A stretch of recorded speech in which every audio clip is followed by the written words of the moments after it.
Magandang oras at magandang buhay mga katiyat sa mga kababayan. Dito sa bidyong ito ay malalaman natin ang educational background ni PBBM. Paano ba siya ginugrooming ng kanyang ama? Paano siya inihanda ng kanyang ama para sa political arena? Saang eskwelahan ba siya nagtapos? At saang mga eskwelahan kumukuha ng mga masteral degree? Well, dito malalaman natin kung gaano kakompleto ang educational background ni PBBM at gaano siya kahanda sa kanyang nalalaman tungkol sa politics. Narito ang video atin na panoorin. Sabi sa isang business magazine na nilathala noong 2015 bago pa pumasok ang kampanya ng national post, binanggit na si BBM daw ang pinakakwalipikadong uupong presidente ng Pilipinas. Atin itong basahin. This News Asia, June 29 to July 6, 2015. Ito ang Business News Asia, isa sa mga sikat na magazine sa buong Asia. Ay meron silang artikulong pinablis noong 2016 na si Bongbong Marcos ang pinakakwalipikadong maging presidente ng Pilipinas. Hindi ito opinyon ng mga Pilipino. Ito yung opinion na nag-publish ng magazine na ito sa Asia. At dito nalalaman natin na talagang napakakompletong politiko pala itong si PBBM. Talagang maraming alam ito. Kaya hindi basta-basta minumura lang ito, hindi basta-basta lang na sinisigawan. Kaya pala tahimik ito kasi alam niya na 5 sentimos lang yung kalaban Isya piso. Diba? Hindi magkapareho yung frequency kaya hindi siya kumikibo. At kahit dito sa Pilipinas ay bihira tayo makakita ng isang politiko na nag-graduate sa iba't ibang eskwelahan na elite school sa labas ng bansa. Katulad na lamang ng World School in UK. Doon siya nag-high school. World School in UK. And then sa pag-college niya ay pumapasok din siya sa Wharton School of Business. Mga elite school ito. Wharton School of Business in UK and Oxford University in Pennsylvania. Politics and Economics ang kanyang kurso. Meron din siyang Master in Business sa Wharton School o Business at nakapag-aral din yan sa De La Salle University in Manila. Kaya talagang napaka-edukado nitong taong ito at pinagmumura lang ng mga 5 sentimos Isya piso, di ba? Ang layo-layo ng agwat sa kung ating ikumpara sa kanilang educational background. Kaya hindi, kung boxing pa yan ay heavyweight ito si Bongbong. Tapos yung kalaban niya bantamweight. So hindi akma, hindi tugma. Kaya dapat manahimik na lang yung mga kalaban yan. Kasi kahit anong ipukul nila, 5 sentimos lang talaga sila. Si Bongbong ay piso kung ating ilagay sa ratio. In terms of educational background, kaya mas maraming alam si Bongbong kung paano niya dadalhin ang Pilipinas sa pag-unlad.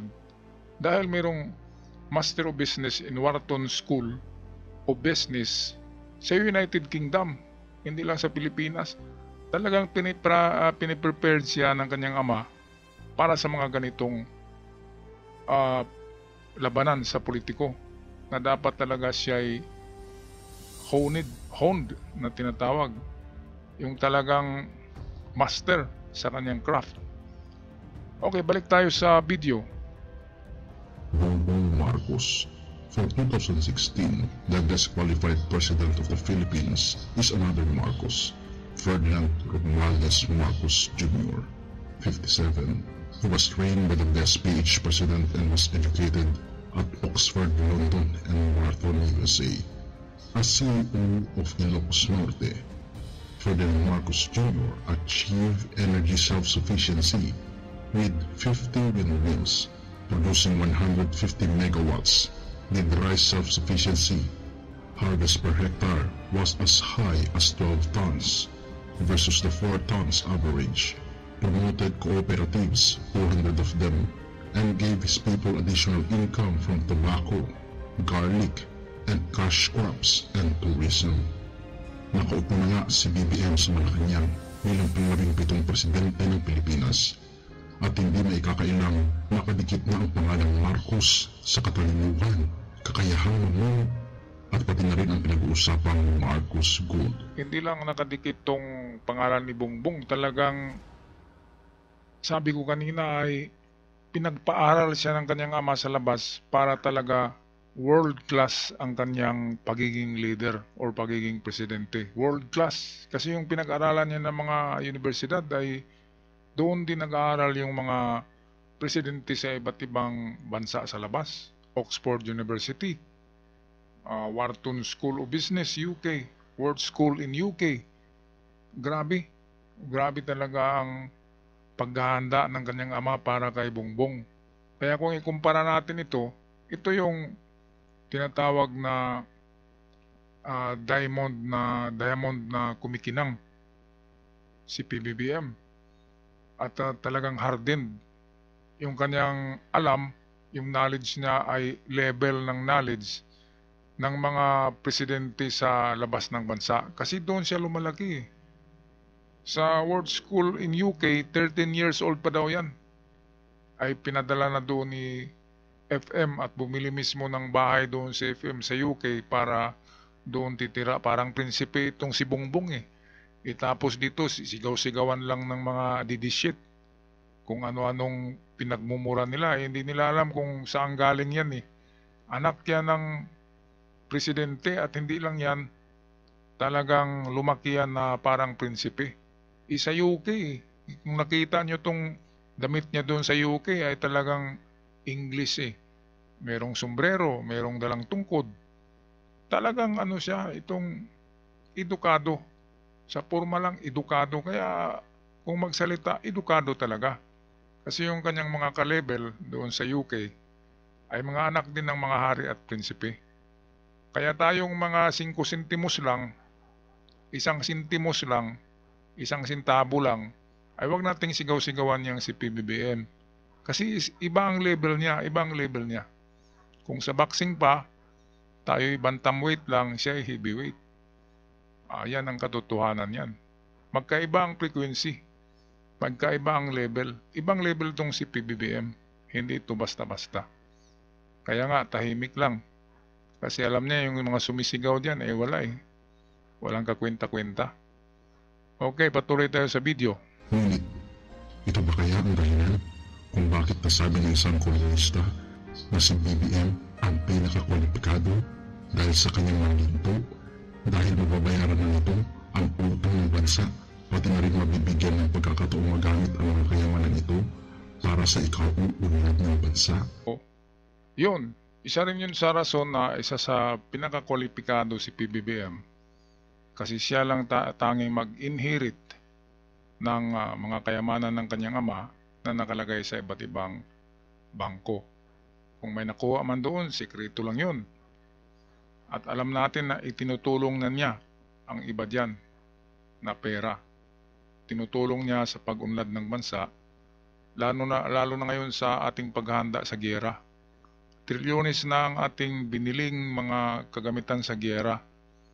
At hindi natin alam kung saan nanggaling ang mga pera na yan. Ngayon sa agrikultura ay gumastos din si PBBM.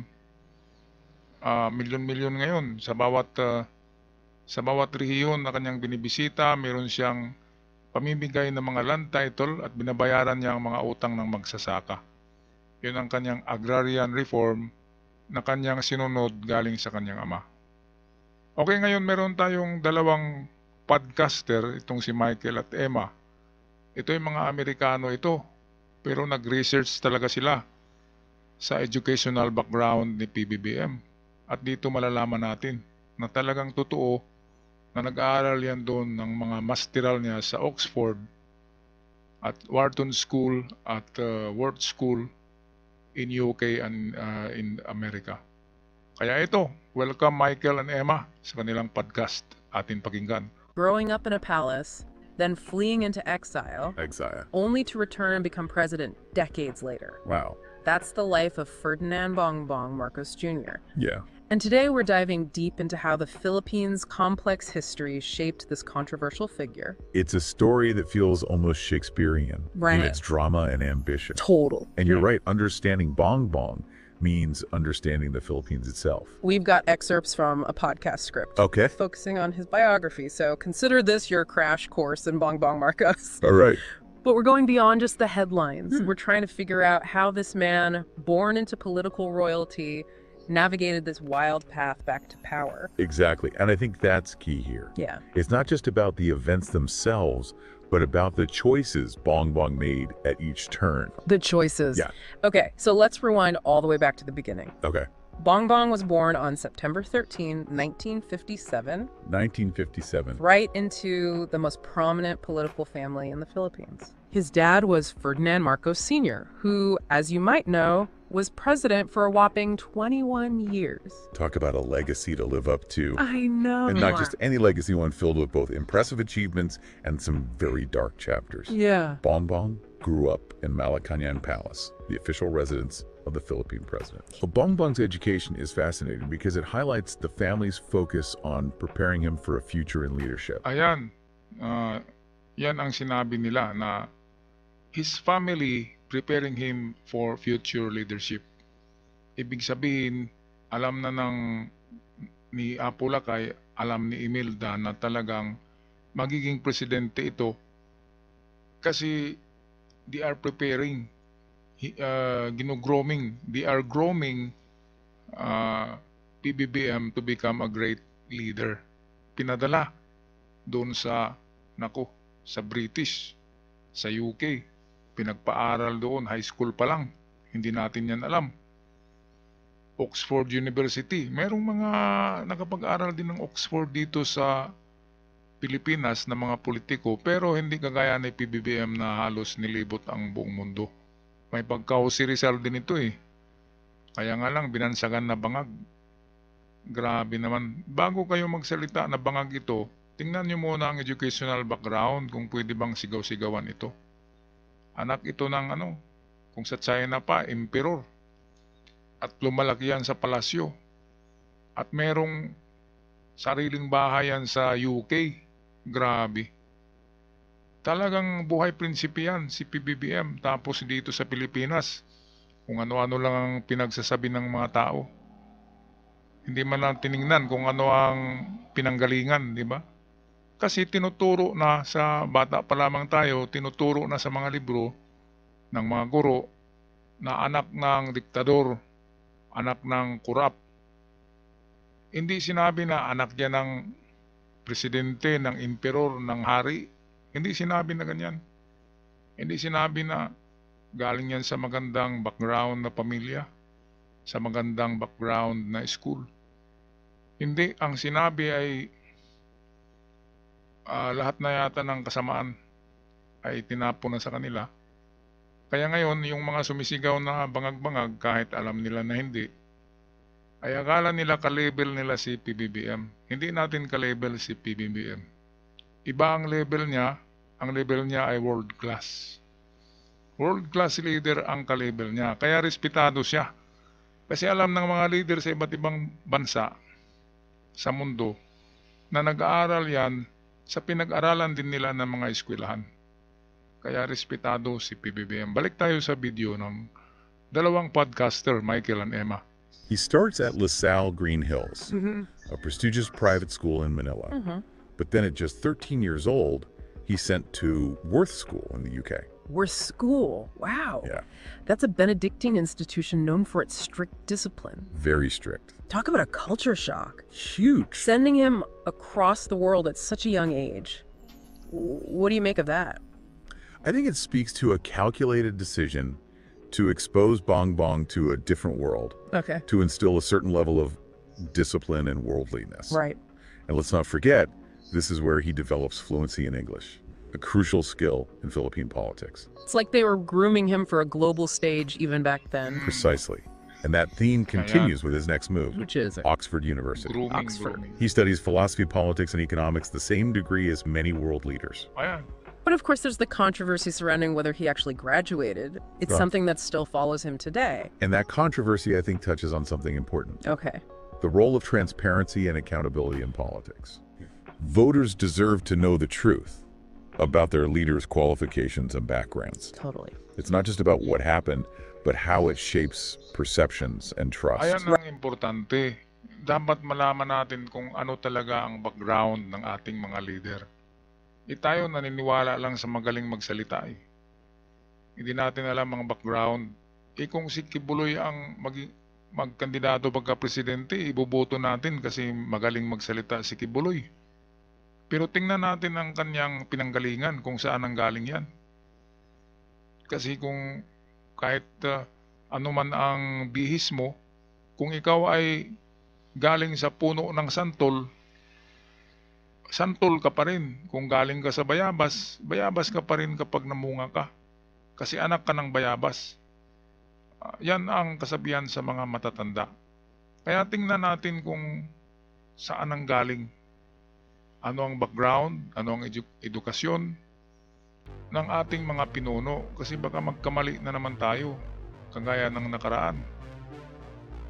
Di ba? Gusto-gusto natin kasi maganda magsalita.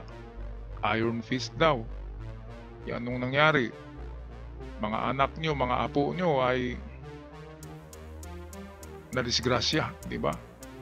Dahil iba ang hindi tinuturo sa Oxford University at Wharton School, hindi tinuturo doon na magtukhang eh. Ang tinuturo doon ay paano magiging politiko, master in arts at ekonomista. Master in economics. Kaya kahit sa economics, magaling yan si Bongbong. Hindi na yan ang kailangan kukuha pa ng ekonomista. Magaling sa philosophy, sa filosofiya. Master din yan, nag-aral din yan. Kaya napaka-kumpleto yan eh. Kumpletong tao yan. PBBM. Kaya marami talaga ang loyalista. Noon wala pa yung mga didishit ay ang dami ng loyalist ng Marcos sa Mindanao. Sa Cebu, sa buong Luzon, lahat loyal. Dynasty na yan eh. Marcos dynasty na yan. Hindi na kailangan pa si Bongbong magkampanya. Automatic na bubuto sa kanya ang mga loyalista. Kasi galing sa talagang angkan ng mga politiko. At kahit dito sa mga Amerikano, alam nila na impressive talaga ang record ni FM ng ama ni PBBM. Kaya nga lang pinulot. Ay nako, yung Dilawan, yun ang sumira sa image nila. Kung wala yung Dilawan, sana katulad na tayo ngayon ng Indonesia, ng Malaysia at Singapore. Kasi noong panahon ni Marcos ay mas mataas tayo sa Singapore eh. Tayo ang idol ng Singapore at South Korea. Tayo ang idol. Ngayon anong nangyari? Dahil sa pinatalsik si FM, umupo yung mga Dilawan.